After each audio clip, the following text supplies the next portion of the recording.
Hello. Welcome to our final Live Code Tuesdays of 2023. My name is Sohan Maheshwar. I see we already have some familiar faces in the audience. Welcome, Bunny, Holy Odin, Matt, and a few others. Thanks for joining in. Today we are joined with a very special guest. It's Rajat's first time on Live Code Yeah, Tuesday. folks. So, Rajat, welcome to the show. Thank you, Sohan. Thank you for having me here. Yeah. So the last couple of weeks we've been talking about the advent of Spin. We will touch upon that briefly today, but we wanted to share something that Rajat has actually built, which is a social photo app, an app basically where you can share photos and that you can actually send using Slack. And the entire thing was built on Spin using KVStore and also using Nuxt.js. Sorry. So Rajat's going to take us through how we built the entire thing. We'll show a demo. We'll go through some code. And if you have any questions, comments, keep them coming in the chat and we are going to talk about it. Yeah, we see a lot of people. Kate's here as well. Hey, Kate. Kate and I have done a couple of talks together. She's amazing. You should check out her stuff on the CNCF YouTube channel as well. Bunny says, I'm originally from Bellingham, Washington, I think. WA is Washington, right? I'm not so familiar with US geography, but yeah, lived in Seattle for years. And David's here too. Hey, David. Thanks for joining in. So, Rajat, let's get straight into it. Why don't we start with the demo of how the app works? I'll get your screen on. Yeah, let's go. Uh, Thanks, Sohan. So let me start with showing a picture of Matt Butcher here. So this is the app. This is a web app that I built, which is to basically share the pictures that everyone at Fermion. We are a remote company, right? So we all of us work behind the scenes on a lot of stuff and do a lot of travel for conferences, setting up booths and other stuff. And Slack is what keeps us connected because we work more in so many different time zones. And I thought it would be nice for us to be able to share what the life is like behind the scenes. And that's how the idea started. And I started this building this app, which was to post the pictures from behind the scenes of different aspects of our lives, and yeah, and share it with the world. Basically, let everyone else who is not at Fermion to be able to see and live with us the life that we are living at Fermion. So yeah. Yeah, very So cool. So, yeah, actually, there's a fairly active channel on our Slack called Behind the Scenes. So we post funny photos there, including one of our CEO laying on the floor. You might want to ask him why he did that. It's actually a pretty funny story. But generally, photos from from all our travels, from all of that. And the cool thing is, with a webhook and also with like certain reactions on the Slack messages, these messages are actually posted to this app. And all of this was built using Spin, using KVStore, and the front end was built on Nuxt.js. So all of the code is on GitHub. I'll share the link with you. Rajat, can we maybe start with a demo of how this works? sure, let me try that. So I'm bringing in the. Can you see the screen where I'm showing the behind You the might have scenes to channel? scroll. Yes, now we can see. Okay, awesome. So this is a Slack channel where we basically post the pictures, and this is integrated with the app. So to post the picture, what we have to do is basically select a picture. Let's see if we have a picture that we can show.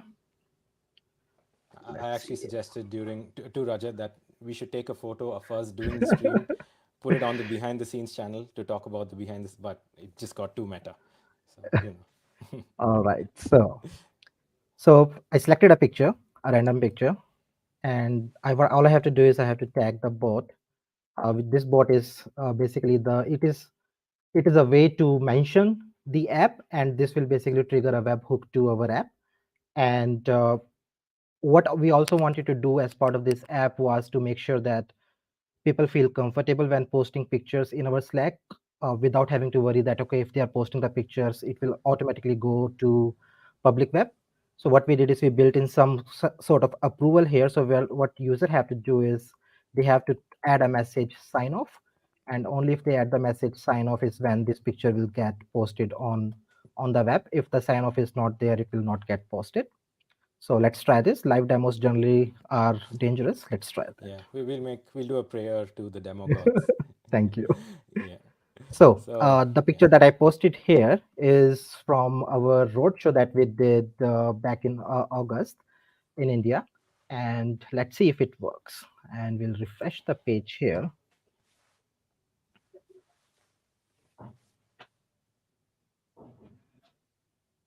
Here it is. So we got the picture posted to the BTS app here. nice. Also, just to clarify, not to be confused with the K-pop band BTS. This is behind the scenes, very different. Absolutely. If the BTS army wants to come and view this app, nothing like it. Like, go for it. Yeah. Rajat, I have a question for you. So the front end Mhm. uses Nuxt.js, right? And Yeah. in our chat also there are some chatter about front end frameworks and stuff. Any reason you chose Nuxt.js specifically for this? Sure. So I started working on Next stuff a couple of years back when I was looking for a UI framework. I do have some experience working with HTML and JavaScript, but React and Vue.js were very new to me. So I tried both of them, and Vue.js came kind of naturally to me, wherein you have to write HTML and then within those tags, you basically add some attributes to make sure that it understands how to loop the elements more than once and stuff like that. Basically, the framework thing. And with Vue.js, it, like I said, came naturally to me. And with Nuxt.js, which is the extension, which is a framework built on top of Vue.js, it made life even easier, wherein by creating the directory structure, it automatically takes care of creating the routes for you, for example, automatically, things like that. So this is why I started using Next.js for my personal projects, and it worked out to be really well for me. And that's it. I started using Next.js for almost all of my personal projects now. Nice. Okay. Yeah, we'll do a deep dive in that in a bit. I just want to quickly highlight David. There's a conversation happening in the chat, and David saying I've started using Rust-based UI frameworks Dioxys for my browser front end. David, we actually have a blog post that was written by a colleague, Ivan. This is from mid this year. I put the link in the chat as well about using Dioxys with Spin. So check it out. The example might be with Spin V1, but it should work for Spin V2, I guess. But also very importantly, if you go to the blog, literally today, Ivan again has written a blog post about using Leptos, which is another Rust-based front-end framework, and Spin. And I think that's super exciting. We're in touch with Greg, one of the creators, of the main contributor of Leptos, and we hope to have him on live stream soon as well. So yeah, check it out. Check out Leptos too. Okay, Rajat. So maybe let's just start diving into the code, right? Starting with the backend. What do you have for us? Sure. So the backend for this is again done using a programming language that I feel very comfortable and productive in, which is Golang. So I started working on Golang a couple of like a few years back, like maybe around 5-ish years back, and uh, never ever I felt so much productive beside Perl. That was the scripting language that I used to do before moving to Golang. But I felt really productive with Golang, and that's my go-to language even today. So the backend is done in Golang, and this is the code here. Let's start with the main.go, right? So this is the entry point for how you specify the handler for spin. This is a spin entry point basically. And what I do here is I create a API object to define the routes for me. Like you can define the routes in spin.toml as well, but another easier way to do that is to define the routes within your handler and then do the routing from there in. So if I go to api.new, it is creating a server object which is using Mux. It's an open source Gorilla Mux library. So one thing I want to highlight here is that most of the stuff that you will see in this code here is using the SDKs or the tools that we are used to using. It's not something that we are building again from the scratch. So for example, in here, I'm using a Mux router to create the router and then add the routes. And if you look at the routes, it's very simple routes like API endpoint to get all the posts, then an API endpoint to get a particular post ID, uh, to get a specific image from the post ID, because one post can have multiple images, uh, two endpoints to increment the reactions to the post itself. So I don't know if you noticed it. But if you go to the UI here, we have these reactions here. So you can click on this and it will basically send up another request to the backend, and this will uh, increment the number of reactions to your image here, to the post here. And you can click them as fast as you can, because this is all serverless. All of these requests are going to the Fermion cloud, uh, interacting with Fermion cloud in a bit. I'll show you how that is happening, all that stuff. But like, you can click on this as fast as you want, and then hopefully it should work, Yeah. and it works. Rajat, any reason we have chosen, and I know the reason, and I'm sort of leading Rajat with this question, but any reason we have chosen a grapes emoji for one of the reactions? I think it's a cute story. I, to be honest, if you ask me the complete story, I might fail with that. But I know that we at Fermion like to call ourselves grapes, Yeah. and this is why I have this grapes emoji here. And one of the first version of this app actually had a logo also that was of grapes, but I kind of removed it and added the emoji in place of it. But yeah, that's the story. Like, at Fermion, we like to call ourselves as No, grapes, and I that's think I why this know the emoji is story. here. So I don't know which conference this was at. It might have been KubeCon earlier this year, or maybe Wasmaya. Some conference, basically. All the Fermion friends, we wore like these purple hoodies, and someone commented saying that we look like, like a bunch of grapes, and that thing has stuck, right? So you'll often see like the grape emoji like in our Slack, but also here. So it's a little in joke there. Yeah, as Kenzie says, grapes from purple hoodies. I forget which conference this was from, but it's still in joke. Quick FYI, David, the YouTube doesn't allow links in the comments from viewers, basically, so you might have to disguise your link a little bit. I'd love to see the demo of your Dioxys app, though. So yeah, and Bunny's also used Perl. Uh, Rajat, which is the hardest language you've programmed in? Is it Perl? I don't think people will like the answer, but it is Rust. I'm No. still learning it. It's mostly on me, actually. I'm still learning. Uh, I I think I can say with proud that I can write Rust, I can read Rust. I cannot write optimized Rust at this Yeah, moment. yeah. So, but I'm still learning. Yeah, I struggled with for many years with Objective C. If anyone's done Objective C for like iOS and Mac apps pre Swift, it was hard. But honestly, machine language, yeah, Bunny, 100% agree. Back when I was doing computer science engineering, we had like a semester of it was just ridiculous. You had to take care of like memory and stuff. It was glad I don't have to do that professionally. All right, Rajat, back to you.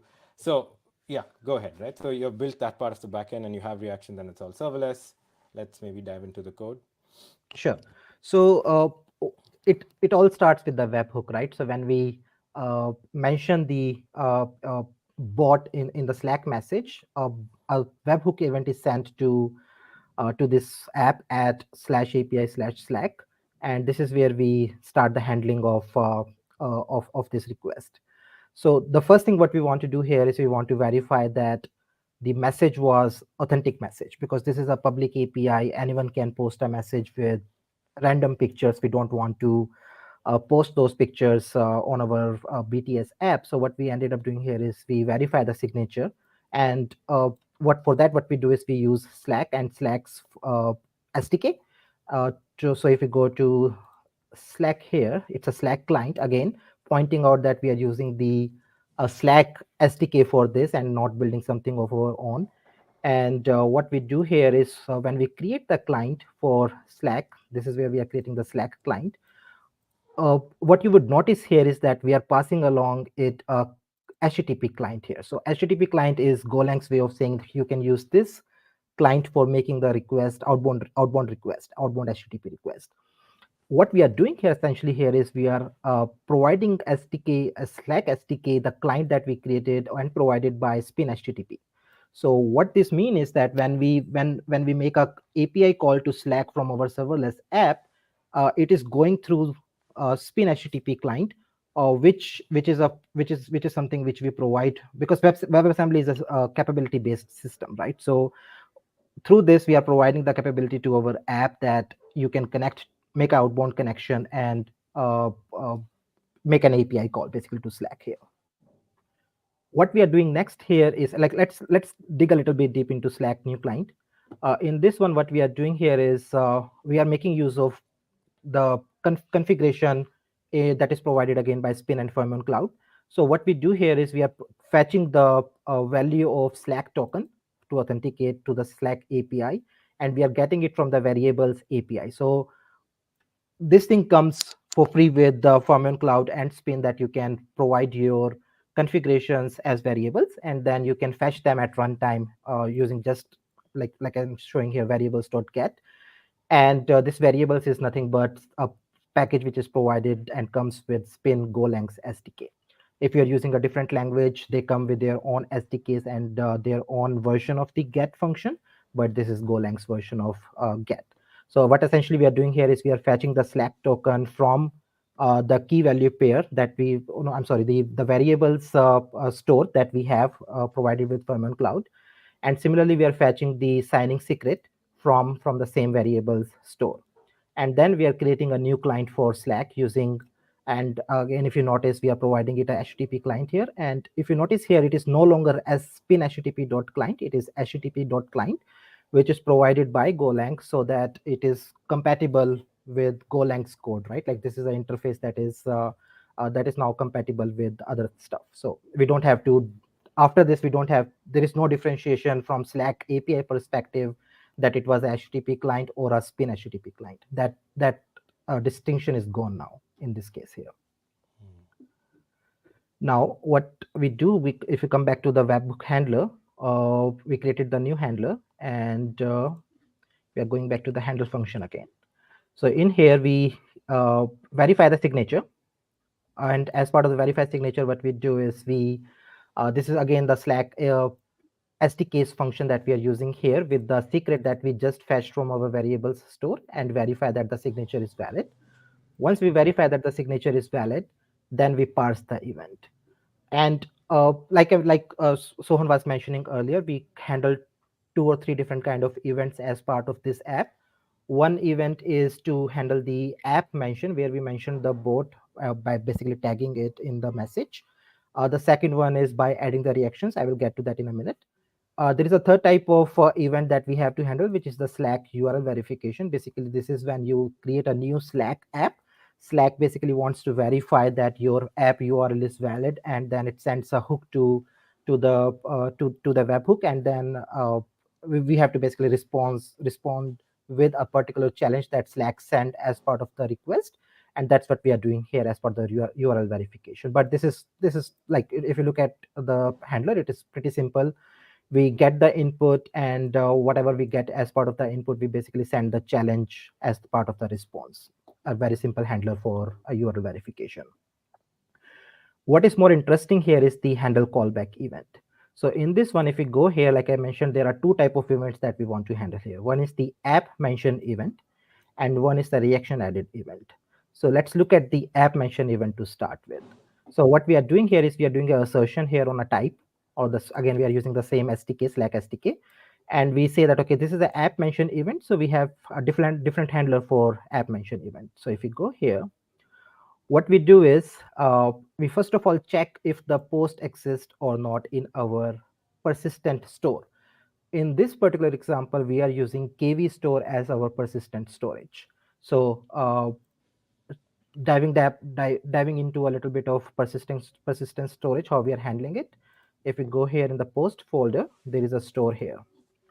And in this one, this is again backed by the KVStore, which is provided by Spin and Fermion Cloud. And what we do here is we basically open the store connection by providing a string default. And you don't have to configure anything for getting access to this store. There is only one line that you need to add to your spin.toml, and then you get access to this store automatically. You don't have to provide any credentials, for example. And what we Rajat, I have do a here, question for you, sure. which is what purpose does the KV store hold in this app, right? When you're using the Slack SDK, can you maybe get the photo directly, or would you rather save it? Yeah. So KV store is used for persisting the data here. So for example, when we let me show you some network request here. So if you look at the network request and refresh this page again, so we will see that there is a API call being done to Can you slash increase the API text slash size a post. little bit, Rajat? Sure. Yeah. So if you look at the request, we are sending a GET request to firmware.com BTS using spin.com slash API slash post. And if you look at the response here, we are getting the post IDs here. So these post IDs are coming from the KV store. We are storing these IDs into KV store. And this is the data that is getting persisted in the KV store. Now we can totally use SQLite also for storing all this data. But when I started working on this app, I selected to use KV store Right. and continued with that. Yeah. Yeah. In terms of storing the images, I can dive into that a little bit as well. What we are doing is one of the requirement, not a hard requirement, but one of the suggestion from one of the teammate at Fermion was that uh, what if I want to remove a particular image from Slack? Would you still continue to show that because you have already cached that image on your side in KV Store? So what we do here is we basically store a mapping of a ID that we generate with the Slack URL, and we never really expose the Slack URL directly to the client here because this client is public client without any authentication. So now what happens is if someone removes the image from our Slack, even if you try to fetch that image again, it will show up as broken because that image was removed for whatever reason, right? So that's one. Second is images are sometimes more than 1 MB, and there is a limit on our KV store that you can store images only or data up to only 1 MB. So that was second reason why I what we are doing is we are storing the reference to the URL instead of storing the images directly. That is how the KV store is used at this moment in this app. Okay. Yeah, I think a nice meta point that I'm seeing at least, and this is generally related to all sorts of software development, is you start off with like this idea, right? Or hey, let me build this simple bot, Slack, photo here, but then there are so many of these considerations you have to start taking into, like, oh, okay, like this URL will be publicly exposed, Absolutely. or oh wait, in a KV store it's 1 MB, so how do I work around it? And which is why I think in general just going through the entire process from start to finish of building like an app or something concrete improves, like how we are able to like write code and build code because of all of these different things that sort of come through. So whenever like a lot of junior devs and stuff come up to me and ask about things like this, I say, yeah, just do the entire thing. Just don't follow only the GitHub where you've done like just Absolutely. the snippet, but the entire thing. Bunny is saying, "Oh, had not heard of Leptos yet." Yes, of course, it's a Christmas miracle indeed. Leptos is very cool, Bunny. I think the cool bit is about how they do certain things with like server side rendering, client side rendering, etc. If you spend some time, actually, Ivan's blog post explains it really well. Ivan's a great writer. Um, Yes. you should check it out. I think as someone who's into backend and cool stuff, I think you'll really like it. All right, Rajat, go for it. Sure. So coming back to the code again. So this is a store that we have implemented using, which is backed by KV Store, and it has some functions like, for example, to check if a particular post already exists or not. We don't want to post duplicate images on the web app. We want to store the post, so we store the post in a.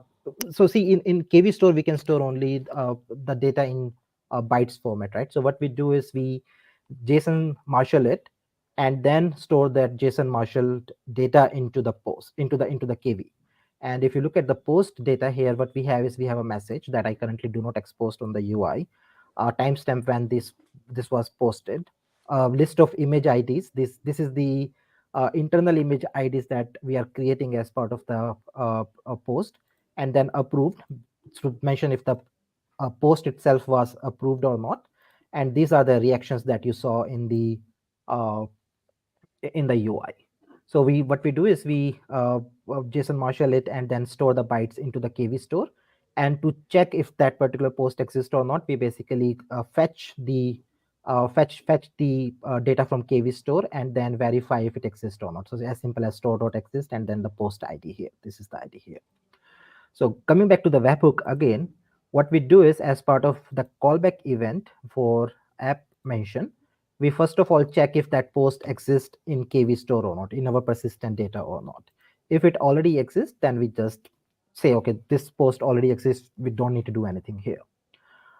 Another thing we do here is because of the way the permissions for Slack works is that this app can the board that we have created in the Slack, it can have access to your other channels as well. And what we wanted to ensure is that it can only post images from behind the scenes channel. So if there is a image that someone, for example, if tags so someone tags the bot in a different channel that it is not supposed to be in, then it will not post that image, and it will just ignore that post webhook event from here. And just for my knowledge, in like when working with the Slack SDK, by default a bot gets access to all channels, and you have to specify the ones it can't access, or the only one it can access. Is So that it? in my limited experience with Slack apps, what I noticed is that you say the bot has permissions to read the messages from the channel. You cannot really limit it, saying you are allowed to only read messages from this channel. However, it can only read the messages from the channel which it is part of. Now, the unfortunate thing here is that if someone tags the bot in a channel where it is not supposed to be there, suddenly the bot has access to that channel messages as well. So, as a safeguard, what we have done is we basically ensure that it can only post it from the allowed channel, otherwise, it simply ignores it. Hmm, got it. Next of what we do is we verify if the sign off is there or not. So like I said, we wanted to have user control on what images they allow to be posted on the web. So what they do is the author has to say slash sign off, only then it will be signed off from the author. Now another cool thing that we have built here is that, and this was a suggestion from our one of our team member, is what if the image if what if I'm trying to post image that Sohan is in. I should explicitly ask permissions from Sohan that, hey Sohan, do you permit me to post your picture on the web, right?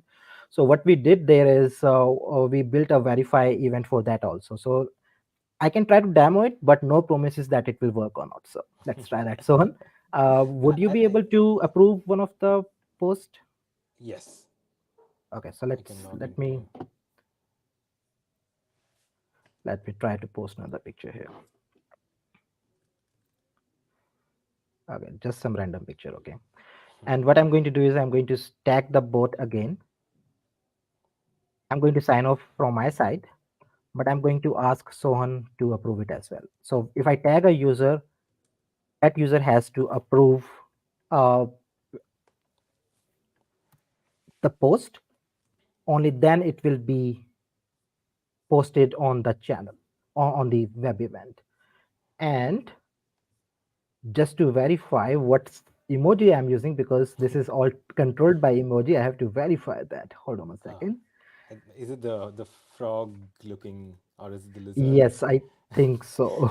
We have fun with our emojis, but sometimes it can. Oh, it's a squirrel. It's a squirrel. Oh, it is? Okay. Yeah, it's Okay. a squirrel. Okay. Yeah, So what we see here is if we go and refresh this, until Sohan approves it, we should not see that image here. Did you approve it already, Sohan? I did. I did. There we Okay. go. So it is showing up here. Otherwise, it would not have shown up here until Sohan has approved the post here. You can go back to Anyways. Slack, Rajat, and you can just so that people. Oh yeah. Yeah, you can see So the yeah. squirrel So emoji there. I it was must say, basic. my I colleagues are start. putting me on the spot on all the live streams. Here, I had to quickly think about what the right emoji was. A couple of days ago, I had to approve a pull request live on stream. It's a very stressful job. So yeah, this is supposed to be a ship it emoji actually, and Yeah, I don't know, for some reason it started showing up as a squirrel emoji now.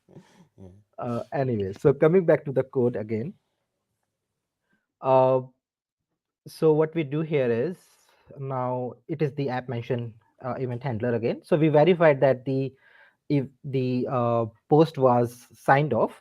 Now what we do here is we get all the images from the message, and then we create an internal ID of those image, and then we create a image map basically, which is a mapping of the externally exposed UUID with the private download URL.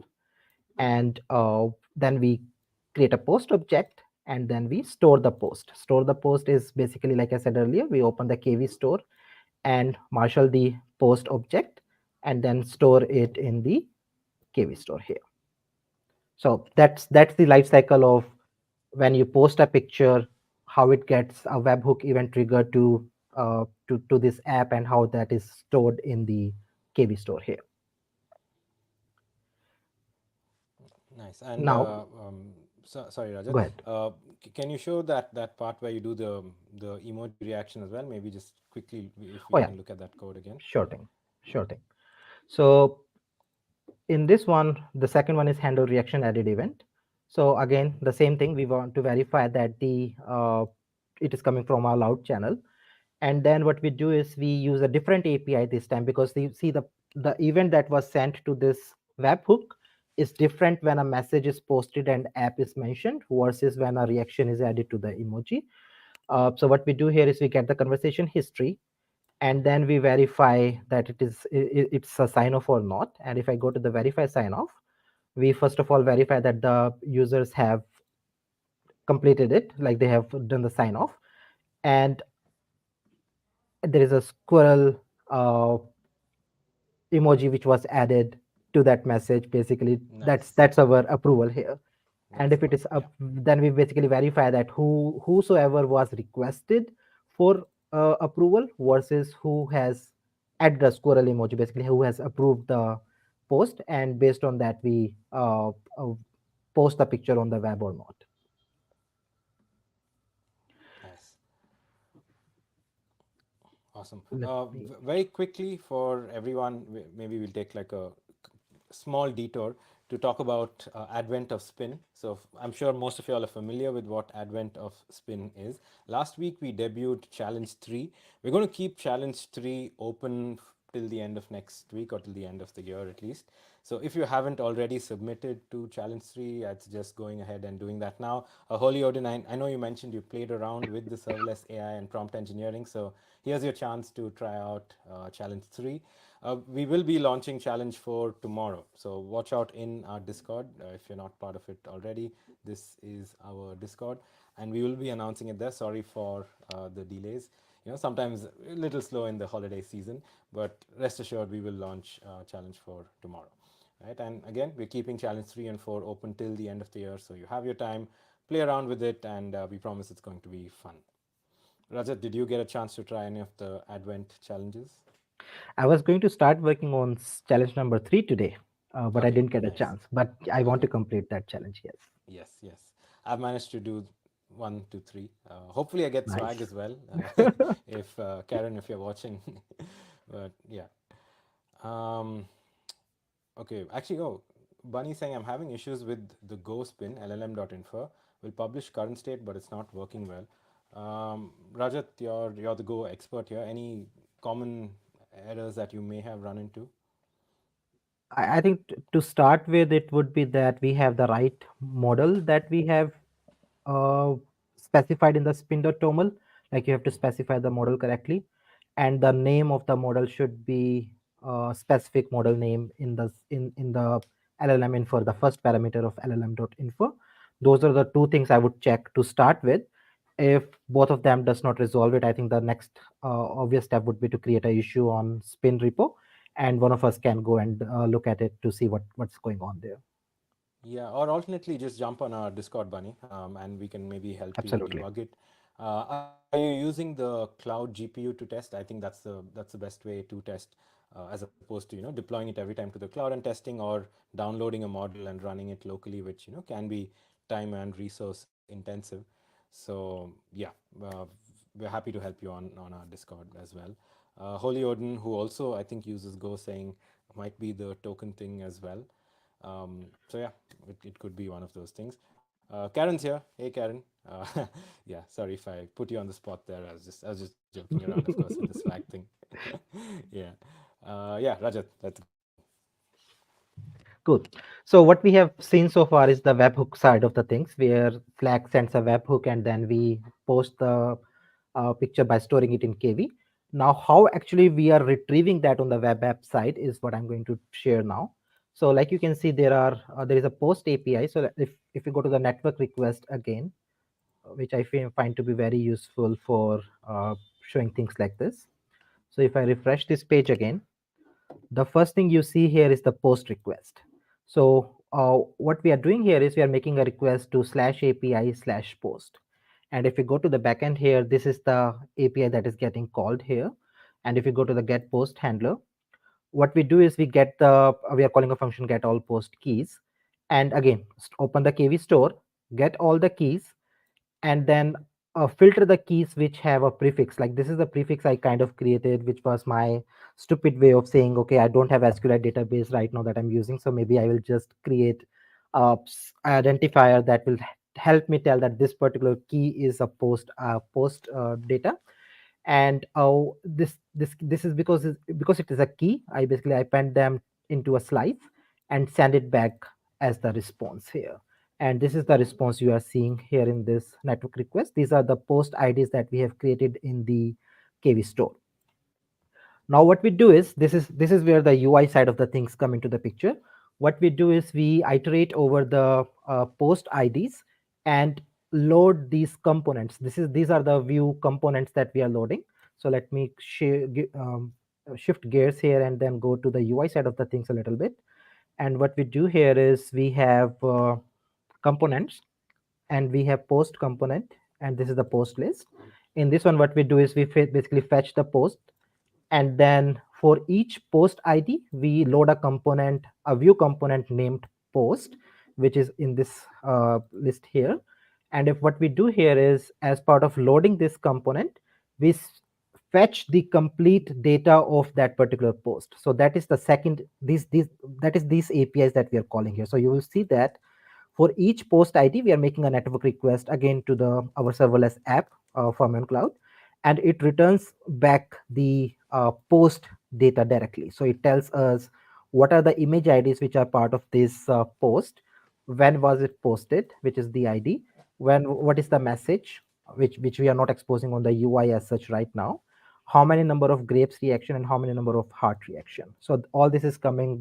What we do is we basically go to the KV store and fetch this data. So to show you in the code, this is the API that is getting called here, and which we are, if you go to the get post handler, in this case, what we do is we get the post ID as part of the input request.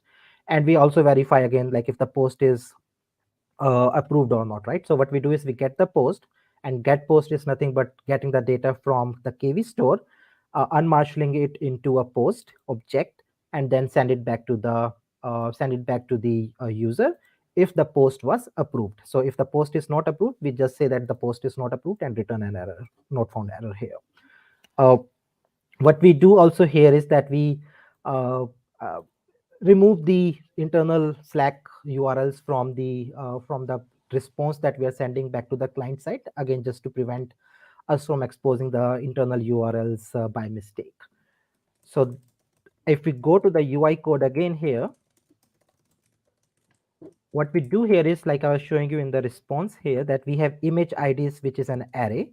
What we do is, now we have to format these images in on the UI side. So what we do is, if we have some logic here to say, if there are number of images are 1, then load the component which has image 1. This is all to make the placement look a little better. Like if you have to, you know how you if you look at the pictures which are part of the tweet, if there are 2 pictures, they cover half and half. If there are 3, so all that part, I mean, not interesting. uh, what we also have here is these emojis, like the grapes emojis and the heart emoji.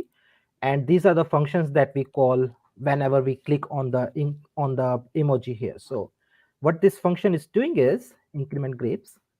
It is making a post request to post, and the post ID, the unique ID of that post, and grapes. So if you look at the backend here, this is the API that is getting called, slash API slash post ID, and the grapes. And the function handler is increment grapes handler.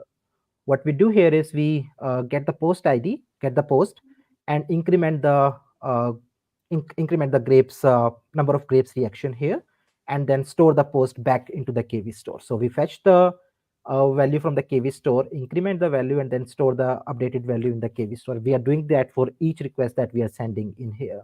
So you can imagine, like whenever I click on this grape here, it is sending that request to the backend. It is fetching that data, incrementing it, and then storing it. So this is the API call that we just made to post request to grapes, and that's how it is working. Nice, awesome. Yeah, I mean, I love how the app evolved over time, Rajat, and I'm wondering if our audience maybe has, like feature requests or ways we can things we can work on for the next time we have Rajat on the stream for the BTS2 stream. So if you have any, things we can do or interesting problems to solve in this space, right, where you have a webhook, you have a Slack channel, you post there, and that posts to a website.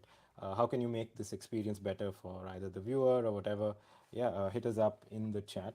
Rajat, what were some of like the challenges that you encountered when building this out? Right, we spoke about some of the edge use cases like authorization in terms of sign off, etc. Um, Anything that you came across there? So, in terms of challenges, not specific to this particular app, but it was about one of the another app that I worked on using Golang. WebAssembly is bleeding edge for sure, right?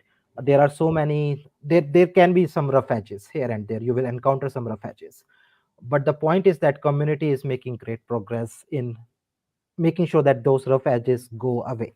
So one of the rough edge that I encountered was that when I was using our logging library that I'm so used to using, which is Logras, which is a kind of a standard in Golang. When you do a logging, you use the Logras library. Mm-hmm. It it was having errors when we were trying to compile it with WebAssembly. Mm-hmm. So I ended up opening a issue for this on this repository, and then there was some good discussion around how we can fix it, and we ended up fixing it. So that was one of the challenge, and why I want to highlight this here is because we as a community are moving forward and making the rough edges go away. Here there may be some rough edges that you encounter, but it is always very nice for you to bring it up. Don't just give up like, okay, this is a rough edge, I'm going to Yeah. give up. So bring it up. Community is working very hard to make sure that all the rough edges go away. Yeah, and I think that's the beauty of anything open source, right? Where Absolutely. it's sure that there are like either a creator, main contributor, but at the end of the day, it's the community that's really powering the technology itself. I love this comment from David about how this demo made me think about authorization and authentication.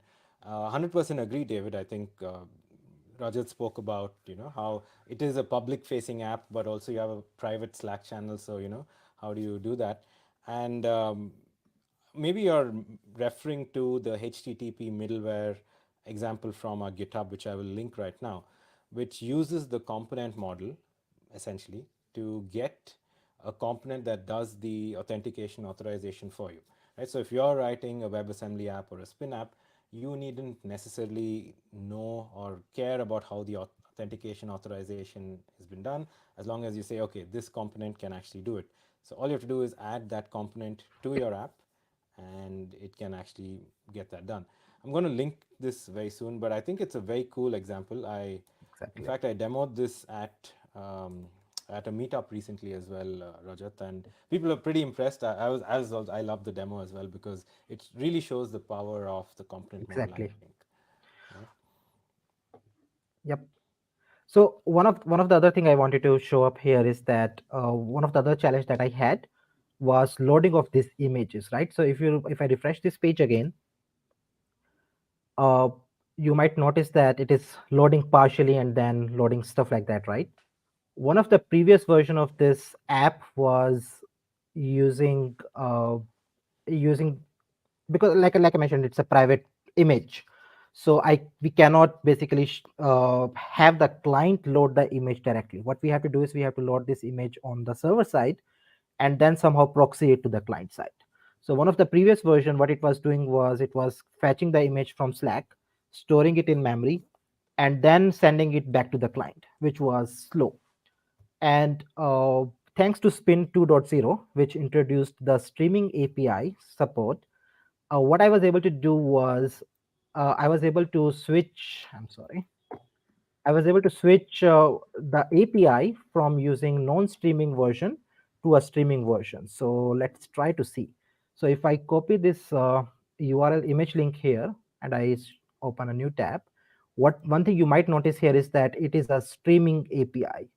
And again, this is the beauty of WebAssembly, right? So for example, at this moment, the streaming API support is available in Rust SDK, but not available in Golang SDK. So what I could easily do is I just switched one of the API to start using the Rust SDK instead of using the Golang SDK, and it worked beautifully. So for example, if you look at the code base, there is an API which is all Golang, and then there is a streaming API which is Rust, which is just for one API I'm using Rust. And what I had to do to make this work is in spin.toml, I just added streaming API route. So if anything that starts with streaming API, it will go to a different WebAssembly component. And if it is going to slash API, then it is going to a different API backend. Uh, which is beautiful, because see what happens is, now if I were using only Golang, if I was working on a project which is only Golang, right, then I would be stuck, for example, here. Yeah. Now with this case, I was able to use Rust API and introduce just one endpoint in the app to use Rust by composing it as a Spin app, which is beautiful, I think. I mean, Yeah, this might Rajat, be a bad that is example, but amazing. No, that is this, amazing. I love that example. Yeah, right. yeah, It is beautiful, and I actually think, and I'm saying this on stream as well. Like you should absolutely like either blog or apply for like a CFP about around this story, because this is such a real life use case, right? Very more often than not, and I'm sure our viewers will agree, where you will have this inconsistency with, oh, this SDK supports it, this doesn't, or this language is better suited for, I know, like numbers, like Python's good with numbers, Rust is good with something low level, and thanks to WebAssembly, you can actually just switch it around so quickly and so easily without really breaking the rest of the app or rewriting parts of it or waiting for a third-party library or dependency. So I think this is amazing. yeah. So in this case, this is a streaming API, and if I show you the example here, it is essentially the same thing. What I do is we get the post and the image ID from the incoming request, and then we make a request to the uh, Slack API. And in this case, I'm not using the SDK because, to be honest, I was not feeling comfortable using Rust and SDK. I was like, I just have to make a simple HTTP request. I will just probably skip that SDK use here. And what I'm doing here is I'm making a request to Slack API, sending my authorization header, which I still fetch from the same KVStore, which I was using for my Golang app. Without having to do anything, I could just say store open default, just like we were saying kv.open store, and then get the same post ID from within my Rust code base now, using the same KVStore again. And then once I get the response back, I basically stream as I'm reading the response from the request that I sent to Slack. I am Mhm. sending that response chunks back to my client. So I'm proxying it using streaming, and this is why the image load is a little better here. Like I said, the previous one of the previous version was using the post, just loading it in memory, which was not very efficient. Oh, that is really cool, Rajat. There's a plus one from the audience as well. Karen also says you should consider submitting this to the Wazuma CFP. It's open till Jan, so you have an action item, Rajat. You're on stream, so you know no takesies, backsies. You have to do it. So yeah, Sure thing. I think it's a great idea, and I think it's really cool that WebAssembly just enables something like this, right? WebAssembly and Spin and the component model. It enables this, which is such a realistic scenario, and yeah, absolutely do it. Okay. And One of the for next folks thing who I want, wanted to cover, sorry, Rajat. No, I was just saying that the repo is here, right? It's on yeah, Rajat's GitHub. Check it out. It's all updated, right, Rajat, with the Rust yes, component and all of that. Amazing. Okay. yes. So yeah, folks, check it out. And sorry, Rajat, you were saying. Yeah, I was just saying that one of the next thing that one app developer has to do after he's done developing the app is to be able to deploy this app somewhere, in this case, Fermion Cloud. and then also like to start making changes and then have them continuously deployed to that server or hosting, right? So in this case, we are using the GitHub Actions, again, the same Fermion Cloud GitHub Actions that we are using here, which is to build the app and then deploy the app to Fermion Cloud. So this is the GitHub action that we are using for it. Yeah. And what this action do is it basically runs a spin build and a spin deploy using the personal access token that you can create from the Fermion Cloud UI. And this is where you can also specify the variables, like for example the variables that we are using in our app are getting stored in the variable store using this action here. So we are getting these values from our GitHub secrets and then passing along them to the variable store using this GitHub action where they are stored, and then we can access them at the runtime using our KV SDK. Awesome. Okay.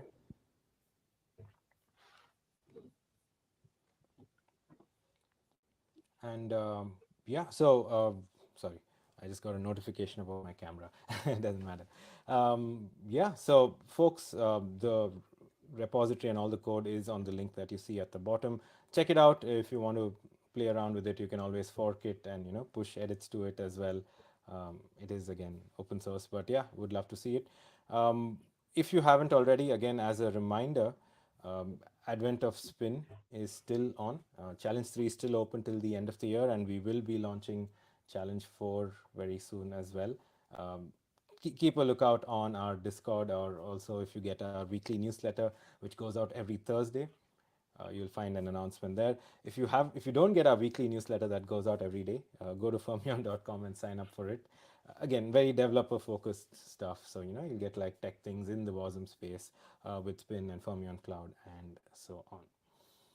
Rajat, is there anything else you want to show off with the demo? Because I think you also built like a CI/CD bit for the entire app, correct? Exactly. So yeah, so that Yeah. that part was this GitHub action. And then the last thing I wanted to show was the one of the other feature that Fermion Cloud has, which is custom domains. So if you look at the URL, we are using a custom domain for it instead of using the .fermion.app URL that we usually have.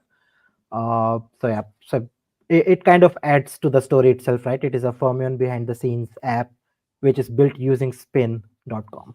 Yeah. So that's the story of this particular URL here. Yeah, I think all that's left, Rajat, is for you to take a photo now of us on stream and post it to behind the scenes and make sure it's here to complete the circle. Yeah. But yeah, folks, if anyone has any questions about this app or any other comments, put it in the chat. Or else we can, maybe quickly talk about the challenge 3 of Advent of Spin. Um, Rajat, is it possible, since you're already sharing your screen, to open up this particular link? I'm just going to send it on the chat. Yeah, the Advent of Spin link. And maybe I can briefly talk about it for those who haven't submitted already, and then we can call it. Yeah, there we go. So as you can see, 2023, there are challenge 1 and 2 where we got some amazing submissions. The prizes will be announced very soon, and you hopefully will receive swag. But for challenge 3, essentially. Yeah, it was to do with serverless AI and prompt engineering. It's fairly simple if you have done serverless AI with Fermion and Fermion Cloud and Spin before. If you haven't, this is a good opportunity to try it out.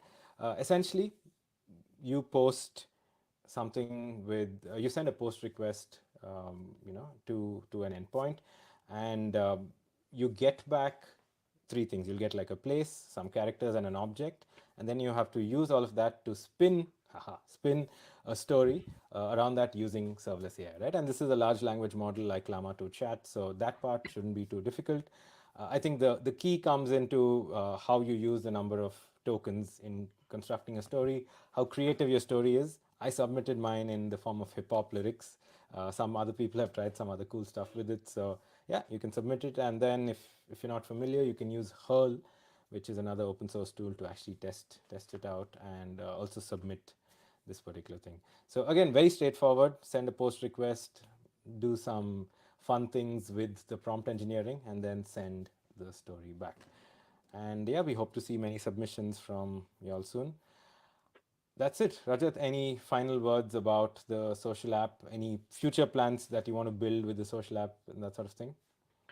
Uh, I wanted to add the comments section to it.